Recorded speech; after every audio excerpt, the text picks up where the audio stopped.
Hello, welcome to Baby Boomer Tales. My name's Jim. Glad to have you with us today. Before we get down to what I want to share with you, I want to remind you about our webpage. It is https://babyboomertales.com. On the webpage, there are links to our Facebook page and to all the places you can find us.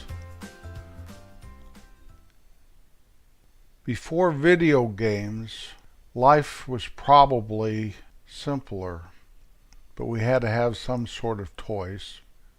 And even with video games today, kids like toys.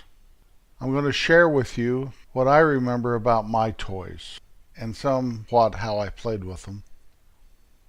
When I was a baby, I'm sure I had toys. I'm sure I had rattles and stuffed animals and whatever, but I don't remember any of those. The first toy I remember was a teddy bear. And he was probably pretty big. He was probably 14, 15 inches tall. He had a plastic face, kind of a smiling bear face. He's brown, I remember that. I think he wore pants. I can't quite remember. I think he wore pants. But I really liked that bear, and I kept him for a very long time. As I grew a little older and I had to work in my dad's grocery store, my first jobs there were picking up cigarette butts out of the gravel parking lot, sweeping. I hated sweeping.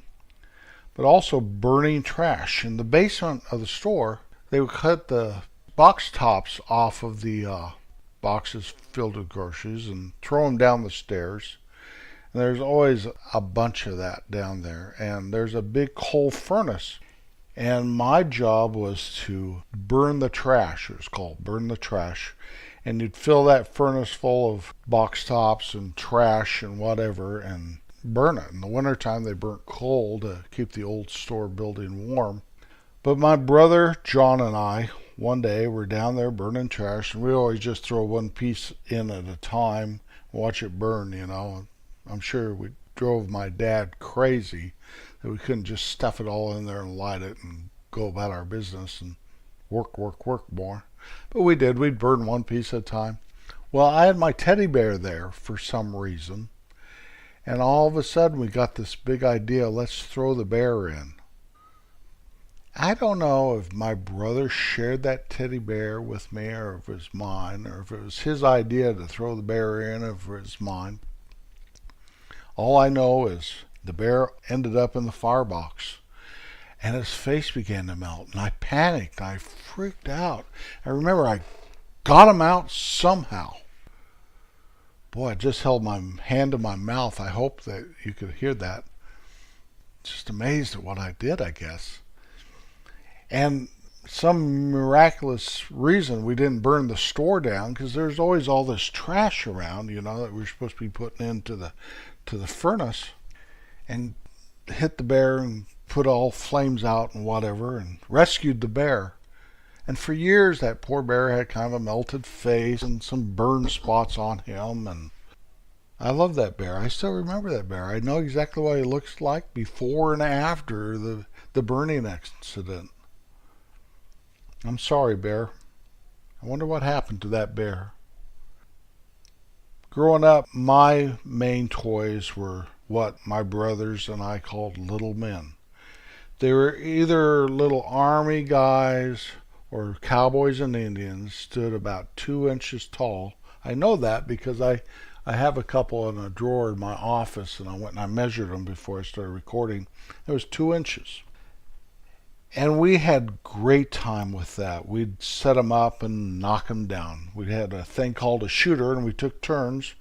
If my brother was the Indians and I was the Cowboys shoot first and knock a couple Indians down. If you knock down, you're dead.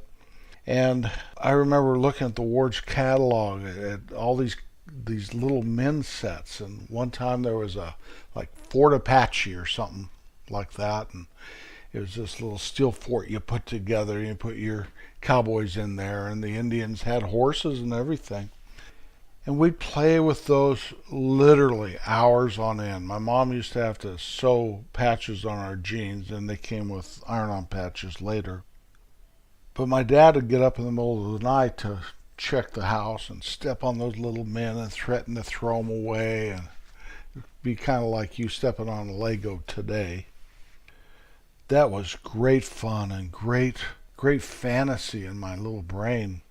One time in the back of a comic book, it said, buy all these little men, revolutionary soldiers, the blue for the Americans and the red for the British, and we'll send them to you right away. So there was like hundreds. So I sent away for them. They came in this little bitty box, and I opened them, and I was so disappointed. They were about a quarter of an inch tall, maybe not a half inch. They were little compared to my little men. They were made out of this real thin plastic, not the nice heavy-duty rubberized type plastic my little men came in. And what do I do with these? Well, back then my parents were trying to make our backyard. The house was fairly new, and they were trying to finish the backyard, and there were mounds and little big hills of rocks and boulders and dirt and sand.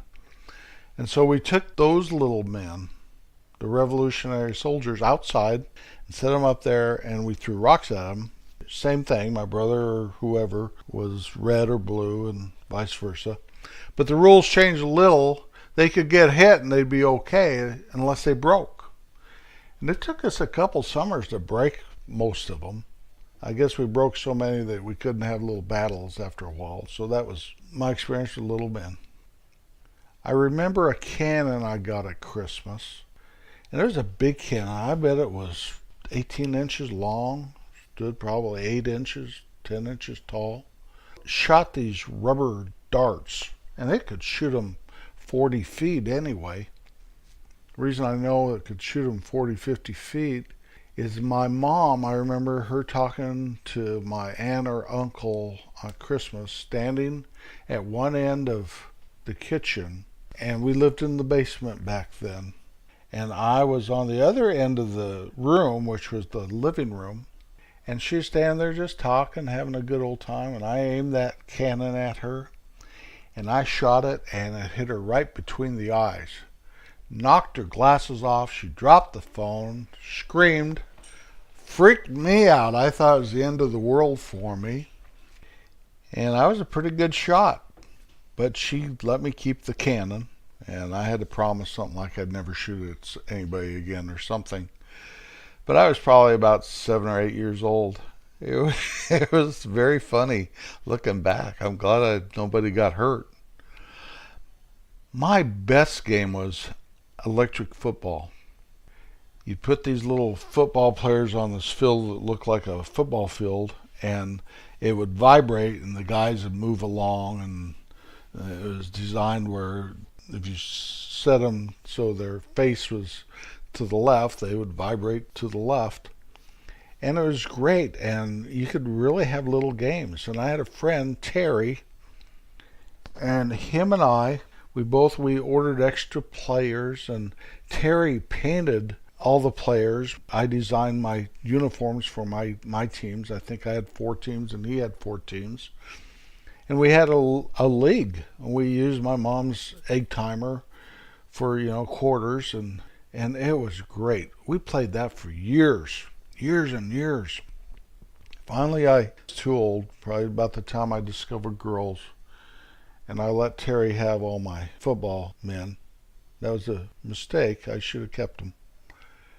Or maybe not. The one thing I want to talk about is today kids have action figures, but we didn't have those back then. There was no G.I. Joe or superhero action figures or any of that. We just did not have it. I guess boys didn't play with dolls. But my sister had dolls, and she had a bunch of them. She also had the biggest bed in the house. It was this big bed. I don't know, it was probably just a full size, but it seemed like, because all of us had these little single beds. So whenever my sister was gone, I'd go into her room and I'd take her dolls And I'd put one doll, I'd sit in the middle of her bed, and I'd take one doll in my left hand and one doll in my right hand, and I'd throw them together. And the doll that would fly off the bed lost the wrestling match.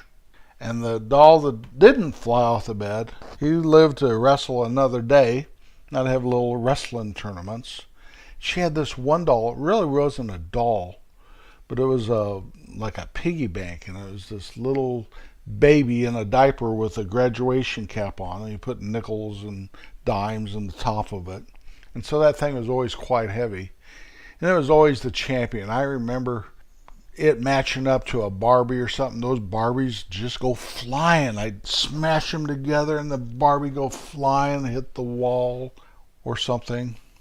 That was the all-time big-time wrestling champion, that doll bank.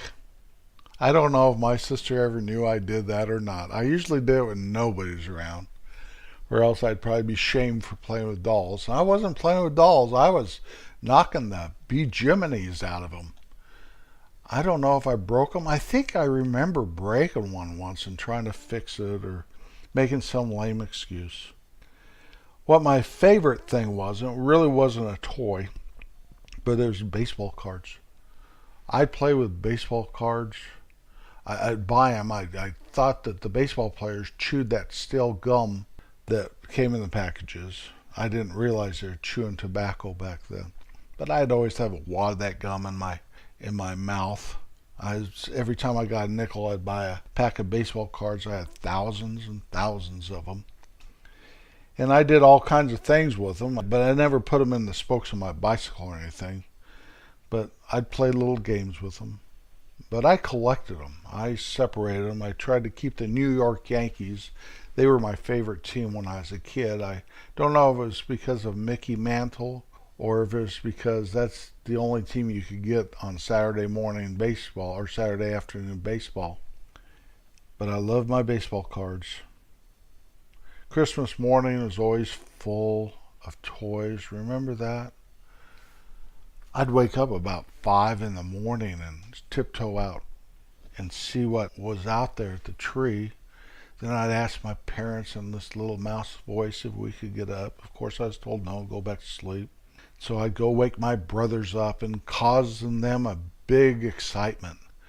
And they'd rush the house. They were so excited they'd rush the house. Of course, we all had to get up then. One Christmas, that's when we got little men and all that. But one Christmas time I got an erector set. You put all these things together, metal and screws. And I thought I would love that thing. I dreamed about having that thing. I got it, and all I realized is I don't like to build stuff. I kind of like to break it apart and stuff, but building stuff, that erector set probably kept my interest for a month or two, and that was it. I don't know when I outgrew toys. Some people never do. I have friends, they always buying toys. The saying goes, the difference between men and boys or the size of their toys or the cost of their toys. And I understand that, and it's fun to have a snowmobile or a boat or a motorcycle. I guess you could call those all toys. But I'm not sure that as I got older, about the time I discovered girls and cars, I had no interest in toys. I think that's sad for me. I like games a little bit. Do you have toys? I hope you do. Some sort of toy. Maybe you call it a hobby now. But there's nothing quite like watching a child with a new toy. And usually if they get too many, like Christmas, their eyes become glazed over. But to have those toys, a toy that's special and dear to you, a toy that maybe you take when you go to your cousin's house, later on a toy you take with you when you move. I don't know. It was a wonderful time, and toys help define childhoods. And toys are usually given by somebody to somebody with love.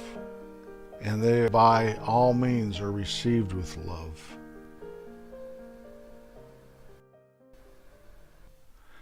No act of kindness, no matter how small, is ever wasted. That'll do it for me. I will see you next week. Peace out.